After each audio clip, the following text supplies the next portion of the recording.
यदि आप सोचते हैं कि भूखे रहने से भगवान की प्राप्ति हो जाए, तो जंगल में शेर को बिना शिकार के कितने दिन बिताने पड़ते हैं, सब व्याघ्र को ही भगवान की प्राप्ति होती। यदि आपको ऐसा लगता है कि बहुत ज्ञानी होने पे, एक बड़ी उम्र होने पे ही भगवान की प्राप्ति होती है, तो छोटे से ध्रुव महाराज को भगवान क्यों मिलते? आप सोचते हैं कि बड़े वेद शास्त्र अध्ययन करने के बाद, परम ज्ञानी बनने के बाद भगवान की प्राप्ति होती है। तो आप ये बताइए कि जिस गजेंद्र को तारने के लिए नारायण आए, उस गजेंद्र के पास कौन सी डिग्री थी, उस गजेंद्र के पास कौन सी शिक्षा थी? तो ना भूखे रहने से भगवान प्राप्त होते हैं, न बहुत ही ज्यादा शिक्षा प्राप्त करने से भगवान प्राप्त होते हैं।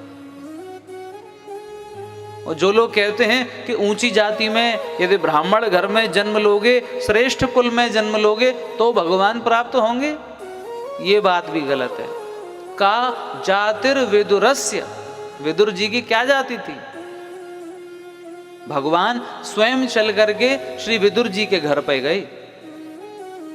भगवान नहीं देखते कि आपका कुल श्रेष्ठ है या नहीं।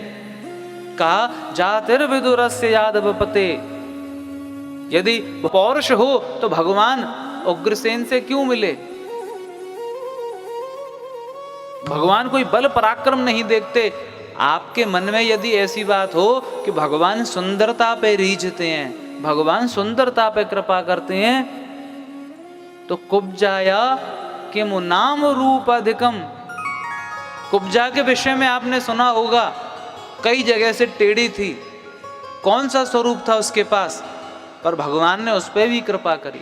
भगवान स्वरूप से भी नहीं रीझते। और यदि आप सोचते हो कि भगवान धन से रीझ जाएंगे, हम लोग भगवान को बड़ा लोभ देते हैं कि प्रभु इतने रुपए का प्रसाद है, भक्ति प्रियो माधव। यदि किसी भी मनुष्य के हृदय में भक्ति है, भगवान के प्रति प्रेम है, भगवान बड़ी शीघ्रता से रीझ जाते हैं।